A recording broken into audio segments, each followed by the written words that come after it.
መንተኖ አስያኬሴተ በእንተ ኩሉ ዘገበር ግዴታ።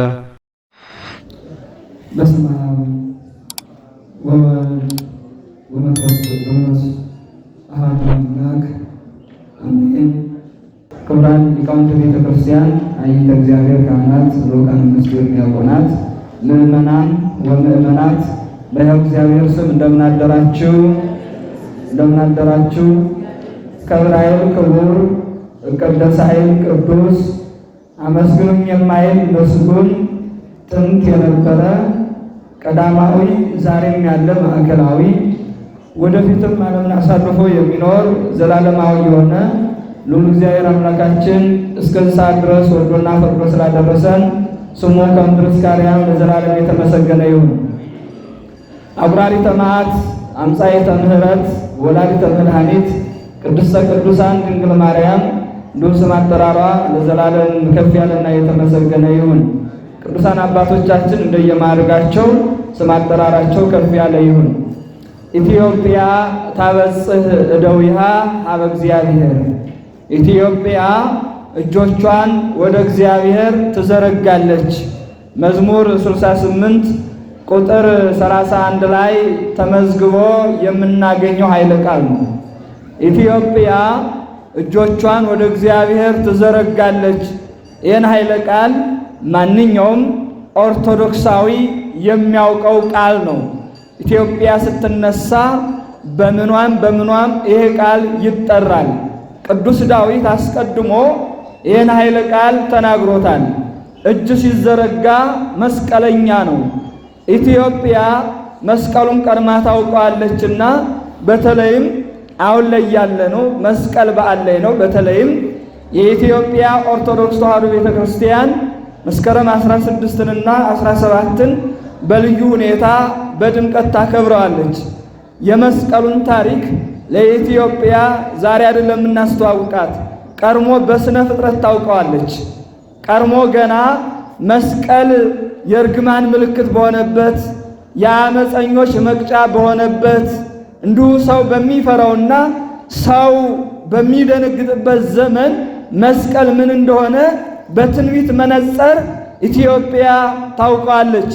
ነቢያቱ አስተምረዋታል፣ ነቢያቱ ነግረዋታል። በዛውም ላይ ከራሷ ጋር አያይዘው ኢትዮጵያ እጆቿን ትዘረጋለች። ለመሆኑ ኢትዮጵያና መስቀልን ምንድነው የሚያገናኛቸው? ምንድነው የሚያገናኛቸው?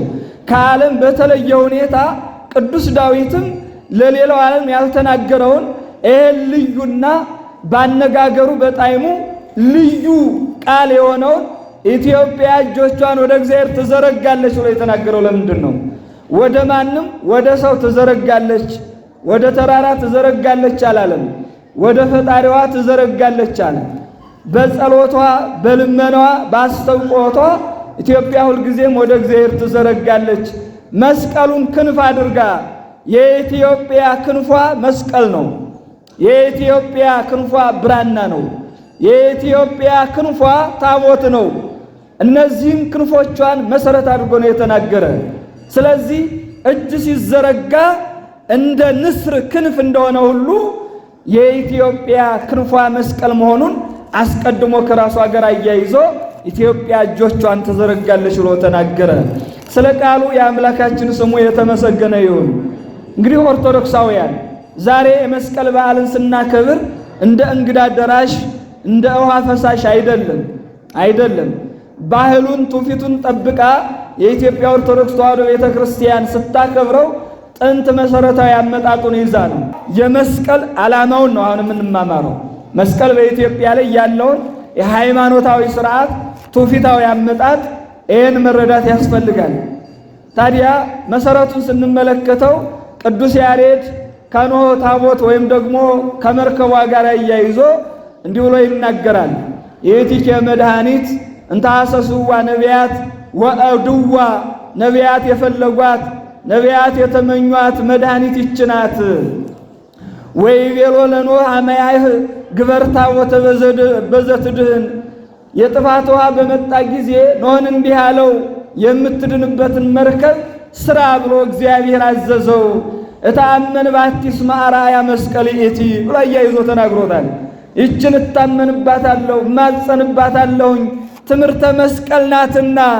ስለዚህ የኖህ መርከብ የተሰራች በአርአያ ትምህርተ መስቀል ነው። ቅዱስ ያሬድ በሚገርምና በሚደንቅ ሁኔታ ኖህ የዳነባትን መስቀል ዓለም ከዳነበት መስቀል ጋር አዋህዶና አያይዞ አመስጥሮ በዚህ መልኩ ይገልጸዋል።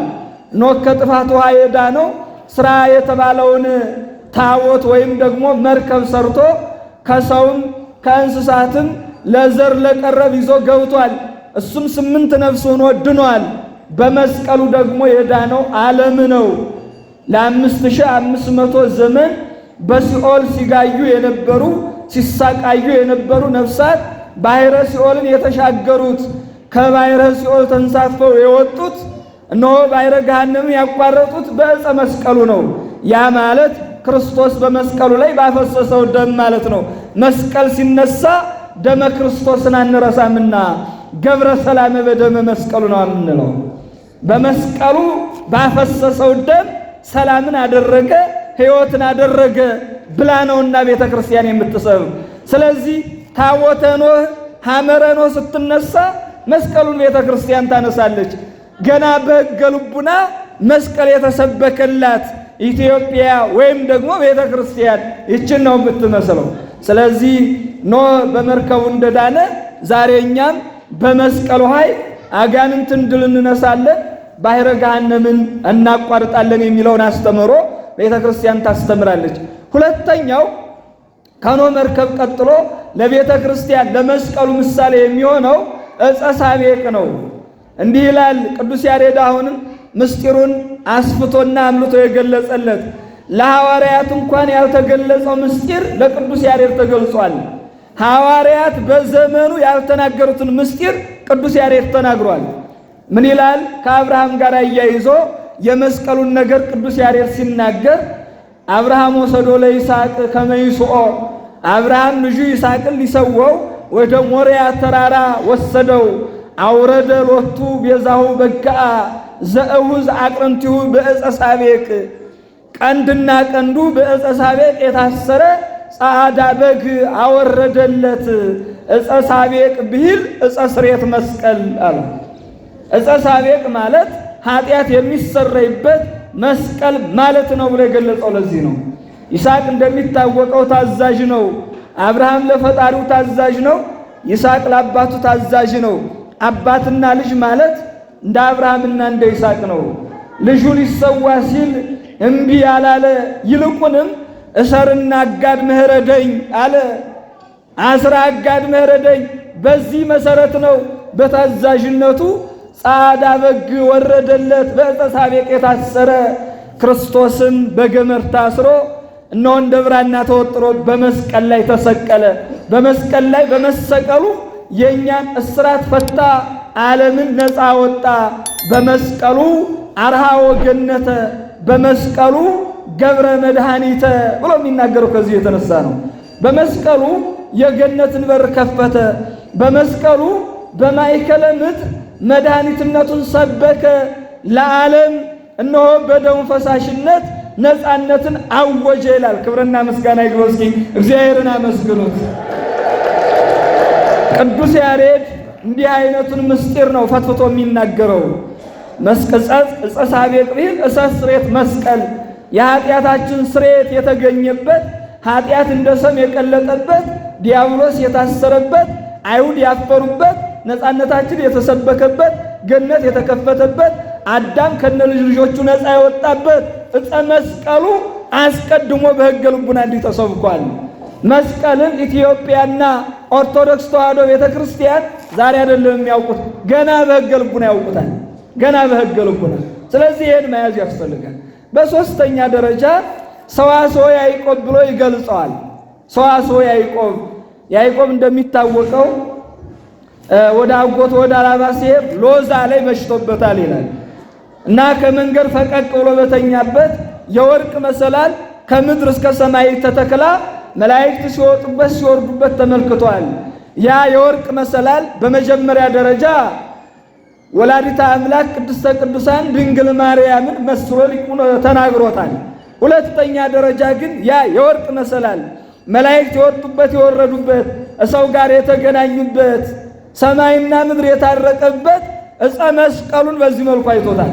ዕፀ መስቀሉን ምን ይላል ቅዱስ አባ ጊዮርጊስ ኢትዮጵያዊ ቄርሎስ ይህን ምስጢር አያይዞ ኦኬ መስቀል ዘአስተሳተፎሙ ለሰማያውያን ወምድራውያን ይላል። መስቀል ማለት የሰማያውያን ቅዱሳን መላእክትንና የሰው ልጅ አንድ ያደረገ መሰላል ነው ይላል።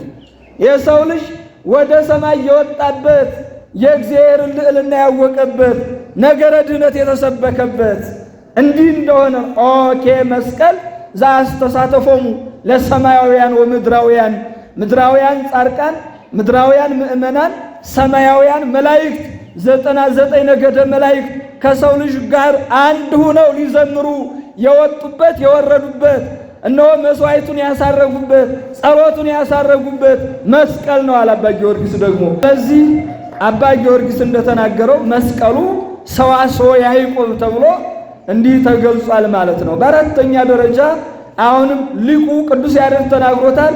በትረ ሙሴ ተብሎ ይገለጻል መስቀሉ። በትረ ሙሴ ማለት ሙሴ ያን በትሩን ይዞ ባሕረ ኤርትራን ሰንጥቋል። ባሕረ ኤርትራን ከፍሎታል በስልጣን እግዚአብሔር ቢሆንም እስራኤል ዘሥጋ በደረቅ ተሻግረዋል። እስራኤል ዘሥጋ ፈርዖን እስከ ሰራዊቱ ተከትሏል። ፈርዖንን ያሰጠመ ባሕረ ኤርትራ እስራኤል ግን በደረቁ ተሻግረውበታል። ያ የሆነው ደግሞ ነሳ ሙሴ በትረ ወአማዕተበ ሙሴ በትሩን አነሳ በባሕሩም ላይ አማተበ ይላል። ባማተበ ጊዜ በግራና በቀኝ ተካፈለ፣ ልክ እንደ ግድግዳ ውሃው ቆመ። ይሄ ልዩ ተአምራት ነው። ለካ የሙሴ በትር የመስቀሉ ምሳሌ ነበር። ለካ ክርስቶስ በሙሴ በትር ባሕረ ሲኦል እንዴት አድርጎ እንደሚከፍለው ተስፋ እየሰጠ ነበረ። ተስፋ መስቀል የምንለው ከዚህ የተነሳ ነው። አስቀድሞ በነ ሙሴ በትር የመስቀሉ አርአያነት ባሕረ ሲኦል እንዴት እንደሚከፍል እንዲህ አድርጎ አስተምሮበታል። አያችሁ ሰጠቀ ባሕረ ወአሄለሆሙ ይላል። ባሕርን ከፈለ በደረቅ አሻገራቸው። ክርስቶስ ደግሞ መስቀል ላይ በወጣ ጊዜ ባሕረ ሲኦልን ከፈለ፣ ነፍሳትን በደረቅ አሻገረ እኮ ነው። ስለዚህ በመስቀሉ ኃይል የእኛ ነፃነት ተሰበከ፣ ድላችን ተነገረ። ክርስቶስ ደሙን አፈሰሰበት፣ ማየገቦ በመስቀሉ ላይ ፈሰሰ። በማየገቦ ተጠምቀን ነፃን፣ ደሙን ጠጥተን ከኃጢአት ታጠብን። ይሄን ነው ቤተ ክርስቲያን የምታስተምረው ማለት ነው። በእነ ሙሴ በትር የመስቀሉ ማንነት ተሰብኳል። እነ ቅዱስ ያሬድ እንዲህ እንዳመሰጠሩት ማለት ነው። ነሳ ሙሴ ወአማዕተበ ሙሴ በትሩን ይዞ ነው ያማተበው። ስለዚህ እኛም ዛሬ በመስቀል የምናማትበው አጋንንትን ድል እንነሳለን። ተዋህሲያን አይቀርቡም ማለት ነው። በተለይ ነፍስን ሊያጠቁ የሚፈልጉ አጋንንት ይንቀጠቀጣሉ፣ ይርዳሉ። እንኳን ትምህርተ መስቀሉን ስናማትብ ራሱን የቻለ ኃይል አለው ማለት ነው። ሌላው አምስተኛው በገዳመ ሱር እዝ የመረረ ውሃን አጣፈጠ ይላል። ያ የመስቀሉ ምሳሌ ነው። ዘጸአት ላይ ስትመለከቱ ታገኙታላችሁ። ምን ይላል? እንደውም ቅዱስ ያሬድ ይህን በተለየ ሁኔታ ይገልጸዋል። መስቀል ዘአጣዕሞ ለማይ መሪር በገዳመ ሱር ሶበ ተወልየ በእደ ሙሴ ይላል። በሙሴ እጅ ወደዛ ወደ ገዳመ ሱር ወደ ውሃ በተጨመረ ጊዜ የመረረውን ውሃ ጣፈጠው ይላል። ውሃ መሮባቸው መጠጣት አቅቷቸው ነበረ። ሙሴ አንድ ዕፅ አንስቶ ወደ ውሃው ሲጨምር ጣፍጦላቸው ጠጡ ይላል። 5500 ዘመን ምእመናን የኛ ሕይወት መሮ ነበረ። ማይበላ ማይጠጣ ማይቀመስ ወደ እግዚአብሔር የማይቀርብ እየተገፋ የሚኖር ሕይወት ነበረ። ያ ሕይወታችን የጣፈጠ መስቀሉ ቀራንዮ ላይ ሲተከል ክርስቶስ ባፈሰሰው ደምና ማየገቦ ነው። አያችሁ፣ ይሄ ነው መስቀል ማለት ክርስትናው የጣፈጠበት፣ መስቀል ማለት ቅድስናው የጣፈጠበት፣ መስቀል ማለት ፍቅር የጣፈጠበት፣ መስቀል ማለት ትዕግስት የጣፈጠበት፣ መስቀል ማለት የቤተ ክርስቲያኗ መሰረት። መስቀል ብርሃን ለኩሉ ዓለም መሰረተ ቤተ ክርስቲያን ማለት ይሄ ነው። መስቀል የዓለም ብርሃን ነው፣ የቤተ ክርስቲያን መሰረት ነው። የቤተ ክርስቲያን መሰረቷ ክርስቶስ ነው። ክርስቶስ ደግሞ ሲመሰርታት በመከራ መስቀሉ ነው የመሰረታት። በመከራ መስቀሉ ይህን ማወቅ መረዳት ኦርቶዶክሳውያን ሁልጊዜ የሚሰበክልን ነው። ሌሎች ግን ባለማወቃቸው ሌላ ነገር ሊመስላቸው ይችላል።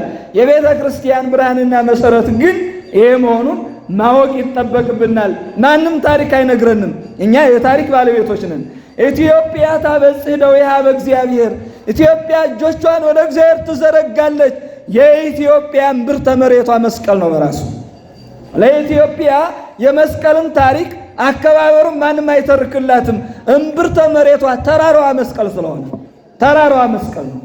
ኢትዮጵያና ቤተ ክርስቲያን፣ ኢትዮጵያና መስቀል ዝምድናቸውን ምናልባት ታሪክ እየገነጠሉና እየቆነጸሉ የመጡ ይሄ ዝንጀሮማ አስተሳሰብ ዛሬ የበላቸው ቀንጭረው የራሳቸውን አስተሳሰብ ሊነግሩን ይችላሉ።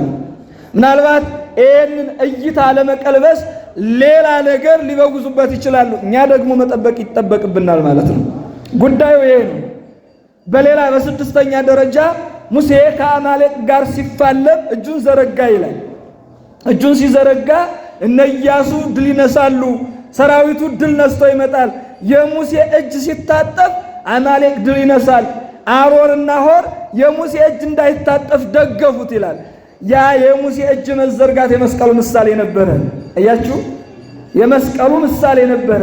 ስለዚህ ሙሴ እጁን ሲዘረጋ አማሌቅን እነ ኢያሱ ድል እንደነሱ የክርስቶስ እጁ መስቀል ላይ ሲዘረጋ አጋንንትም ተበተኑ፣ ስልጣናቸው ተሻረ ማለት እኮ ነው። ስለዚህ አሮንና ሆር ደገፉ ይላል። ዛሬ ቤተ ክርስቲያኗ የምእመናንን ህብረት ትፈልጋለች። አያችሁ፣ የምእመናንን አንድነት ትፈልጋለች። የምእመናንን ፍቅር ትፈልጋለች። አገልግሎትን ትፈልጋለች ቤተ ክርስቲያኗ።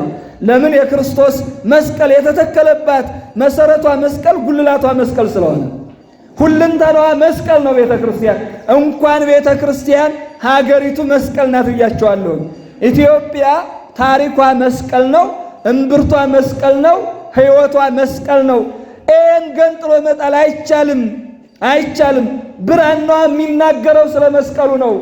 ድርሳናቷ የሚናገረው ስለ መስቀሉ ነው። የሞቱት አጽማቸው የሚናገረው ስለ መስቀሉ ነው። እንዴ እኮ ታሪክ ህይወት እኮ ነው። ወዴት ይጣላል? የወጣቱ እንቅስቃሴ መልካም የሚባል ነው። ነገር ግን ማንነቱን ጠብቆ መሆን መቻል አለበት። የሚደረገውን እንቅስቃሴ አረጋውያኑን አይመለከትም ማለት አይደለም፣ ይመለከታል። ወጣቶች የእናንተ ልጆች የእኛ ልጆች ናቸው። እነሱ የሚያደርጉትን ምናልባት በተሳሳተ መንገድ እንዳይሆን ጥፋት ሲኖር ማረም ያስፈልጋል እንጂ ማበርታት ተገቢ ነው። ማበርታት ወጣቱ እንደ አቶሚክ ቦምብ ነው። አየው፣ ነካ ስታደርገው ይገነፍላል፣ ተው ስትለው ሚተው መሆን መቻል አለበት። ስለዚህ የወጣቱ ድካም አጠቃላይ ኢትዮጵያ የምትገለጽበትን፣ ቤተ ክርስቲያን የምትገለጽበትን፣ ባህሉ የሚገለጽበትን፣ ሃይማኖታዊ ስርዓት የሚገለጽበትን ጥረት ያደርጋል። በዛው ልክ ደግሞ ይሄን ለመበወዝ ኮንሰርት ሰርቶ የሚበጉዝ አለ። አየው፣ አንተ ማር ስትጠምቅ ሌላ መርዝ የሚበጠብጥ አለ። የመስቀሉ በዓል ሲከበር በዳንኪራ አይደለም። የመስቀሉ በዓል ሲከበር በዘፈን አይደለም። በእርግጥ ኢትዮጵያ ራሱን የቻለ ባህል አላት። መስቀሉን በሀገራዊ ትውፊት የሚገለጽበት መንገድ አለ። እሱን አንነካውም፣ እንዳለ ይቀጥላል። ኢትዮጵያ የራሷ ባህል ስላላት፣ ኢትዮጵያ የራሷ ቋንቋ አላት፣ ኢትዮጵያ የራሷ ማንነት አላት። በዛ ማንነት ቤተ ክርስቲያኗ ትገለጻለች። ኢትዮጵያ እጆቿን ወደ እግዚአብሔር ትዘረጋለች ማለት ይሄ ነው። እንደውም ምን ይላል ቤተ ክርስቲያን? በተለይ አስቀድመው ነቢያቱ እንዴት አድርገው እንዳዩት ክርስቶስን ሊቁ ሲገልጽ እንዲህ ብሎ ይናገራል። አብርሃምኒ ሬዮ በውስተ ምስዋ፣ አብርሃም በመሰዊያው ላይ ተመለከተው እግዚአብሔርን አለ። ሕዝቅኤልኒ ሪዮ በልዑላን፣ ሕዝቅኤል ደግሞ በልዑላኑ ላይ በአርባዕቱ እንስሳ ላይ ተመለከተው፣ በፈለገ ኮወር ላይ ተመልክቶታል እግዚአብሔርን። ከዛ ሙሴ በአምደ ደመና፣ ሙሴኒ ሪዮ በአምደ ደመና በነደ እሳት፣ ሙሴ በነደ እሳት በሚንቀለቀል እሳት አምሳል እግዚአብሔርን ተመልክቶታል። ፈያታዊኒ ሪዮ በዲበ ዕፀ መስቀል አለ። ፈያታዊ ደግሞ በመስቀል ላይ ተመለከተው። ዛሬ ክርስቶስን የምታይባት ቤተ ክርስቲያን ጉልላቷ መስቀል ነው። ዛሬ እግዚአብሔር የሚሰበክባት ኢትዮጵያ መሰረቷ መስቀል ነው። ይሄን አለማመን አይቻልም፣ አለማመን አይቻልም። ምናልባት አናምንም የሚል የግል ፍላጎት ይሆናል። እንደ ቤተ ክርስቲያን አስተምሮ ነው እየተናገርኩ ያለ። እንዲያ ከሆነ እስኪ እንየው፣ ይሄን ትውፊቱን ስርዓቱን እንየው እስኪ። በቤተ ክርስቲያን እና በኢትዮጵያ መስቀል ዝምድናው ይታወቃል። ክርስቶስ የተሰቀለበት መስቀል ግሸን አምባ ላይ ነው ያለ። አመጣጡ ይታወቃል። አሁን ቃላችንን እንግለጸው እዚህ ላይ እስኪ የምናስረው ማህተም ምንድነው? መሰረታዊ አመጣጡ ሰዎች ይነግሩናል። ዛሬ ላይ ምን ይላሉ? እናንተ የምታስሩት መስቀል ከተጠመቃችሁ በኋላ እነዚህ ቄሶቹ የሚያንጠለጥሉላችሁ ነው ይሉናል። እውነት ነው? ግን እንደዛ ነው ጉዳዩ? ለሆነ ነገር ዝም ብለን የምናንጠለጥለው ነው? ዓላማው እሱ ነው? ሂደቱ እሱ ነው? ይኸውላችሁ ገና በሕገ ልቡና ስትመለከቱ ይሄ ምልክት አለ። እዚህ ዘፍጥረት 28 ላይ ስትመለከቱ ትዕማር ዛራና ፋሬስን ስትወልድ እዚህ አውራጣቱ ላይ የበኩር ልጅ አውራጣቱ ላይ ቀይ ፈትል ይደረጋል። የዚህ ምልክት ነበር ያ ቀይ ፈትል አውራጣቱ የበኩር ልጅ በተለይ መንታ ሲወለድ በቀይ ፈትል ይለይ ነበረ። ቤተ ክርስቲያኗ በዚህ ትውፊት ነው ያመጣችው። ወደ አዲስ ኪዳን ስንመጣ ደግሞ እነ ዲዮስቆሮስ በተለይ አላውያን ተሰባስበው መከራ አድርሰውበታል። ከሊቃውንት መካከል መከራ ያልደረሰበት የለም። በተለይ ዲዮስቆሮስ ፂሙን በደረቁ ነጭተውታል። መንጋጋውን ጥርሱን አውልቀውታል። በመሐረብ በሽታ አድርጎ ለያዕቆብ ዘእልበረዲ ለሶርያው ሊቅ የሶርያ ኦርቶዶክስ ተዋሕዶ ቤተ ክርስቲያን አባት ለሆነው ለያዕቆብ ዘእልበረዲ ዝውዕቱ ፍሬ ሃይማኖቱ ለእግዚአብሔር እያለ ልኮለታል ይላል። ያችን ተቀብሎ አየ። መምህሬን ካደረገ ከኔ ምን ይጠበቃል ብሎ አስተማረ። ግን ያዕቆብን አንድ ነገር ይበጠብጠው ነበር ይላል። ምንድነው የሚበጠብጠው? እሱ ያስተምራል፣ ያጠምቃል። የሚያጠምቀው በሰልፍ ነው። በዚህ መሰረት አላውያን እየገቡ እንትን ይሉበታል፣ ይበጠብጡበታል ጉባኤውን። በምን ይለያቸው? ስለዚህ ቀይ ነጭና ጥቁር ፈትል በአንድ ላይ ገምዶ አንገታቸው ላይ እያሰረ ይለይ ጀመር ይላል። መምህሬ ዲዮስቆሮስ ይሄን መከራ ተቀብሎ ካስተማረ እኔ ደግሞ አስተምሬ አጠምቃለሁ በሚል ይሄን ነገር አደረገ። ይሄን ትውፊት ይዛ ዛሬ ቤተክርስቲያን በኦሪቱ ስናይ እነ ዛራ ከአውራጣታቸው የተደረገውን ፈትል፣ በአዲስ ኪዳን ስንመጣ እነ ያዕቆብ ዘእልበረዲ ያደረጉትን አስተምህሮ ይሄንን አብነት በመያዝ ቤተክርስቲያኗ በጥምቀት በ40 ቀን በ80 ቀን ካህናቱ አንገታችን ላይ ቀይ ነጭና ጥቁር ክር ያደርጉልናል ማለት ነው። እሱ ምስጢር አለው። ከዛ በኋላ ነው እንዲህ እያደረገ ከአላውያን ለያቸው ይላል። ከዛ በኋላ አንድ ክርስቲያን ተብሎ የሚጠራው ተጠምቆ መጠመቁ የሚታወቀው ከአንገቱ ክር ሲኖር ነው። አንዳንዶቹ ምናልባት አላውያን በበዙበት ክር ከአንገታቸው ስለማያቆዩላቸው ክር ቢያንጠለጥሉ ስለሚቆርጡት አርአያ ትምህርተ መስቀሉን ግንባራቸው ላይ፣ ደረታቸው ላይ፣ እጃቸው ላይ ይነቀሱታል። አየሁ እኔ ክርስቲያን ነኝ ለማለት። እስኪ ሁላችሁም ተናገሩ። እኔ በሉ እስኪ ክርስቲያን ነኝ። በክርስትናው የሚያፍራለ ወይ? በቃ መስቀልን አትደብቀዋ። በክርስትና ካላፈርክ ማንም ያይብኛል ብለህ በከረባት አትደብቀዋ። እንዴ ክርስትናን ግለጠዋ። ቀራንዮ ላይ የተገለጠውን በስልጣን አትሰውረው። ምንድነው እንደው በእውነት በዚህ ዘመን እኮ ተሽፈንፈነናል እኮ። ምንድነው መርበትበቱ? ክርስትናን ግለጠው። አባቶች የሞቱለትን ክርስትና ማተብህን አትደብቀው። እንዴ በሀብት አትደብቁት። በዘመድ ወይም እንዲነቀፋሉ የሚያስነቅፍ ክርስትና የለንም። የሚያስነቅፍ ማንነት የለንም። ምናፍርበትና ምናቀረቅርበት ማንነት የለንም። ቀና ብለን የምንሄድበት ሰማይን የምንመለከትበት እግዚአብሔርን የምንረዳበት ማንነት ነው ያለን።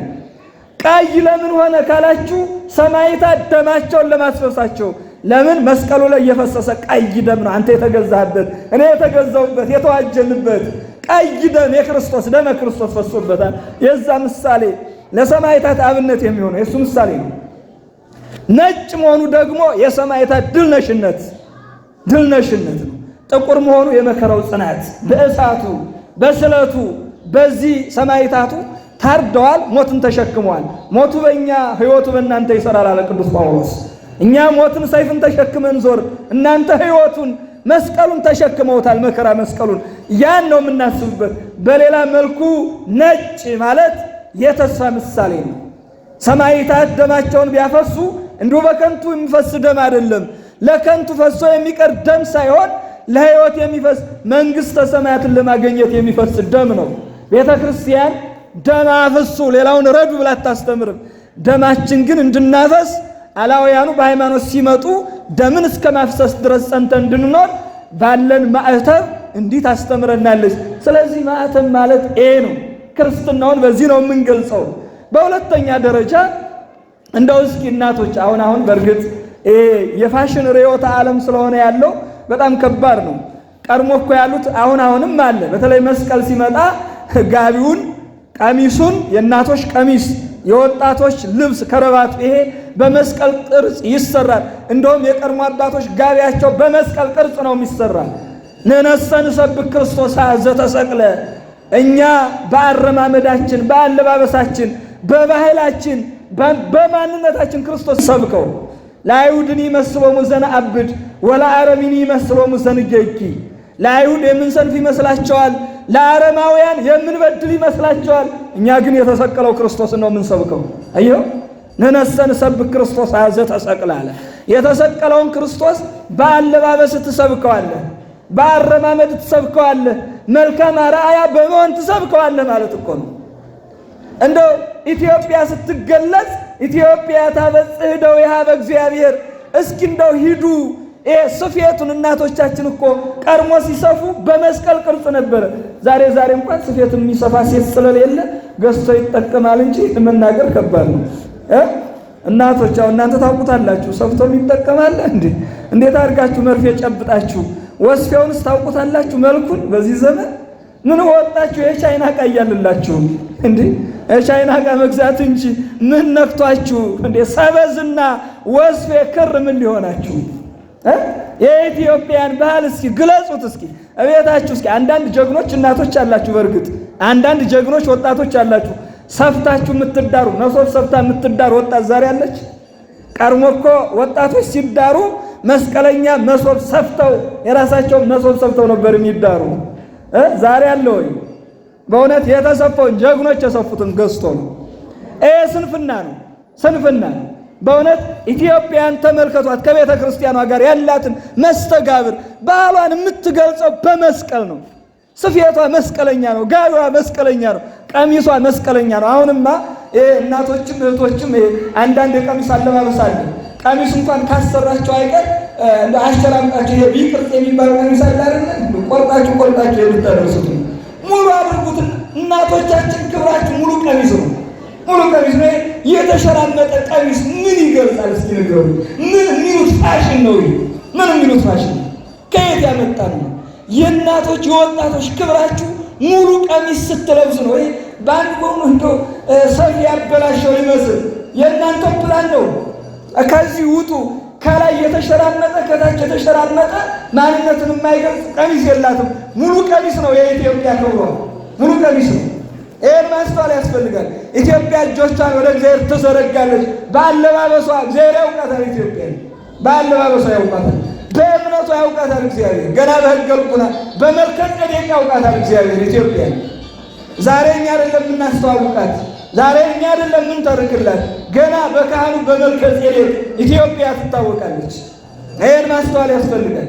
ወጣቶች በእውነቱ በአለባበሳችሁ እግዚአብሔርን መግለጽ፣ እግዚአብሔርን መስበክ ያስፈልጋል።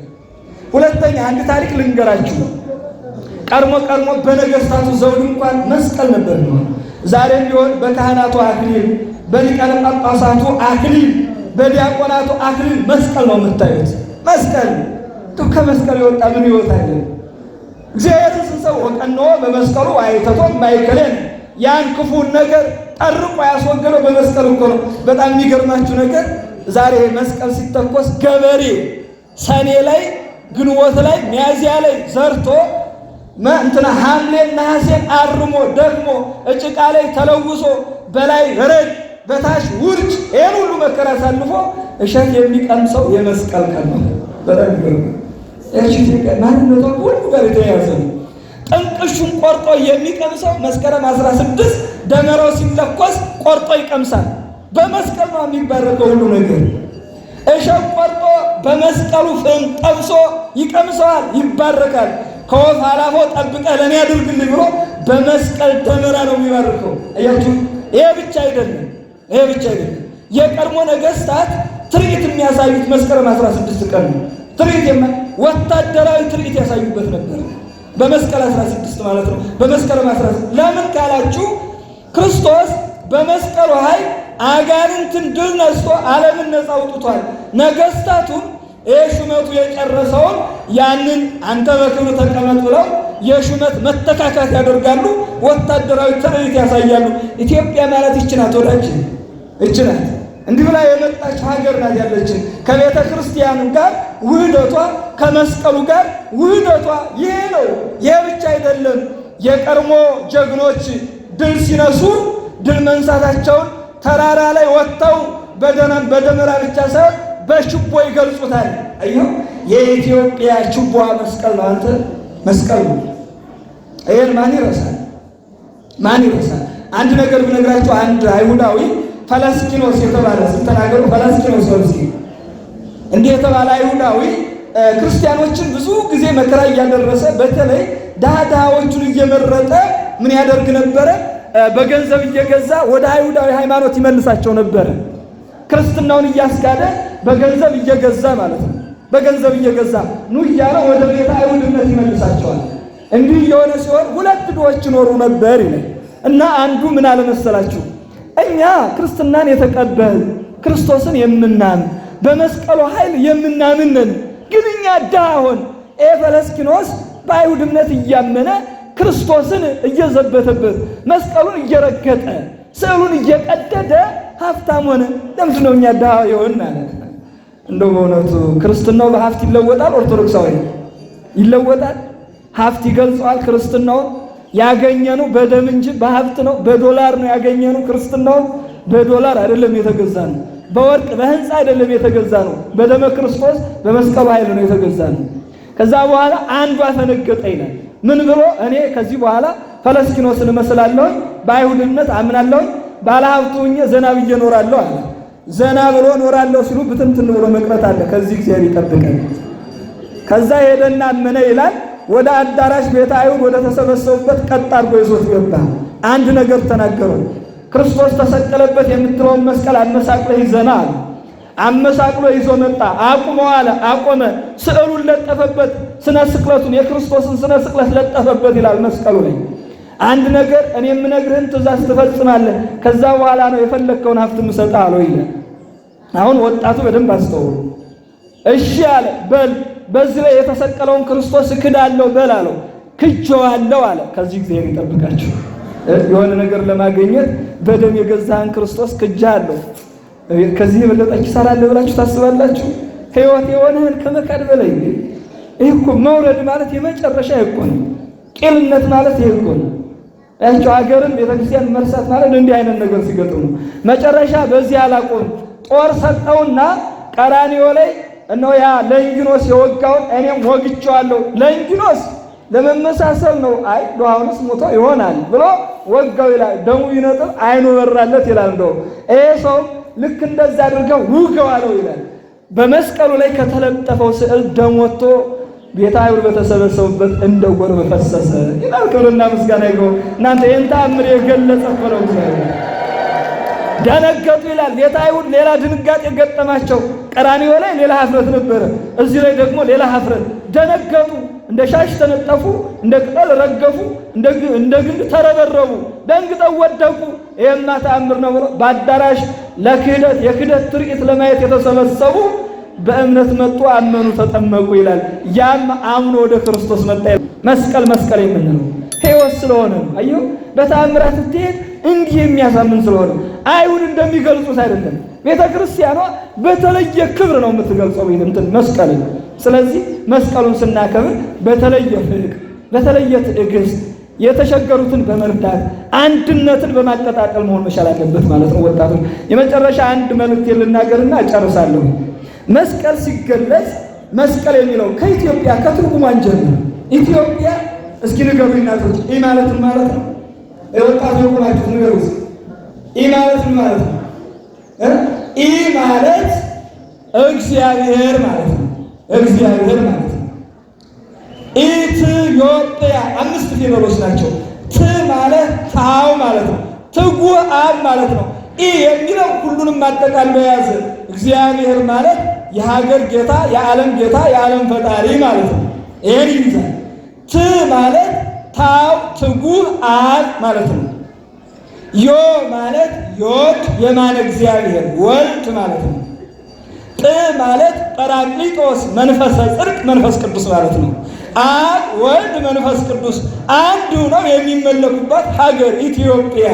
ያ ማለት የአንዱ የእግዚአብሔር ሀገር መምለኪተ እግዚአብሔር ኢትዮጵያ ታበጽሕ ነው ያብ እግዚአብሔር ማለት ነው። ስሟ በራሱ ትርጉም ያለው እግዚአብሔር እኮ ነው። ስሟ ከእግዚአብሔር ጋር የተዋሃደላት ሀገር እስኪ ማን አለች ንገረኝ እስኪ እንግሊዘኛ ተርጉምልኝ እስኪ ኢትዮጵያ የሚለውን ኢ ማለት በእንግሊዘኛው ትርጉም ምንድን ነው? ትርጉም የለውም። እስኪ የኤን ትርጉም የቢን የዚህን ትርጉም ንገሩ። እኔ ባለፈውም ተናግሬያለሁ። በእውነት ንገሩ እስኪ። ትርጉም የሌለው ፊደል የምናመልክ ትርጉም ያለውን ፊደል የናቅን እኮ ነው። በዚህ ዘመን የራሱን ታሪክ የጠላ ትውልድ እኮ ነው እንደምታዩት።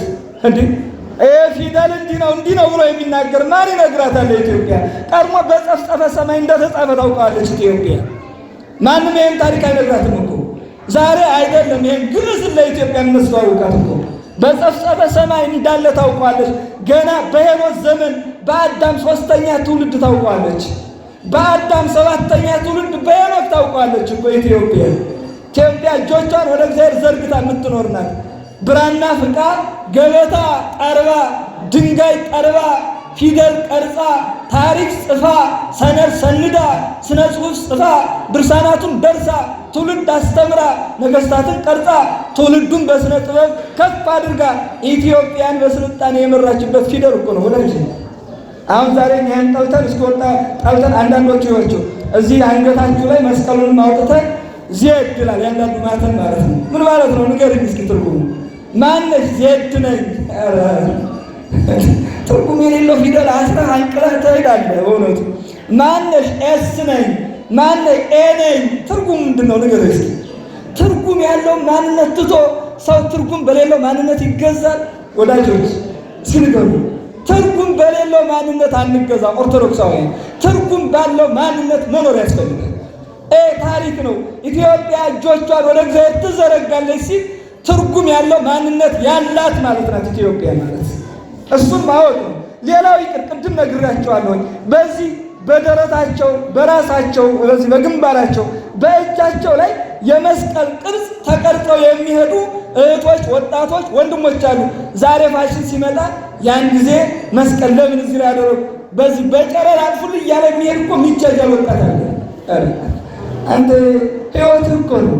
የሳፍር ነገር አለ እንደ ግንባር ላይ መስቀል ቢሆን መከራ መስቀሉን እኮ መሸከም ይጠበቅብናል እኮ ከዚህ በላይ። አንድ ምሳሌ ልንገራችሁ። እንደው አንዲት ዝንጀሮ ድንገት በቁም ከተሰራ መስታወት ብቅ ብላ ስታይ በጣም የእሷን መልክ አየችና ተደነቀች። ኑ አለችና ዝንጀሮዎችን ሰብስባ እስኪ መልካችሁን ይሁት አለቻቸው። ሳይሆን እንደው ግሩ የምትሆን የምታስጠላ ፍጥረት እዛ ውስጥ አለች እና ሰበሰበችና አያችሁት?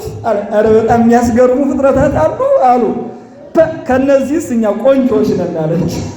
ከነማን? ዝንጀሮ እኮ ያየችው የራሷን መልክ ነው። አንተ እንዴት መልክ ይጠፋብሃል? ኢትዮጵያዊ መልክ፣ የቤተ ክርስቲያን መልክ፣ የክርስቶስ መልክ፣ የመስቀሉ መልክ እንዴት ይጠፋብሃል እንዴ? በዘመናት ለውጠው ንጉሥ የወደደውን አንበሳ የሰበረውን አትበል እንዴ። ታሪክህን እወቅ፣ ቤተ ክርስቲያንን እወቅ፣ ማንነትህን እወቅ። ያ ነው የእኛ መር ማለት ነው። ስለዚህ ኢትዮጵያ እጆቿን ወደ እግዚአብሔር ትዘረጋለች ስንል ይህን አስበን ነውና ቤተ ክርስቲያን መስቀልን ስታከብረው በዚህ መልኩ ነው። ያስተማረን የመከረን የገሰጸን የአባቶቻችን አምላክ ስሙ የተመሰገነ ይሁን። ነበሩ ጠፉ፣ ተሰብስበው ነበር ተበተኑ ከመባል እግዚአብሔር ይሰውረን። ንስሐ ገብተን ሥጋው ደሙ ተቀብለን ለመኖር እግዚአብሔር ይርዳን። ይቆየን። ምንተኑ ኬሴደ በእንተ ኩሉ ዘገበርግሊታ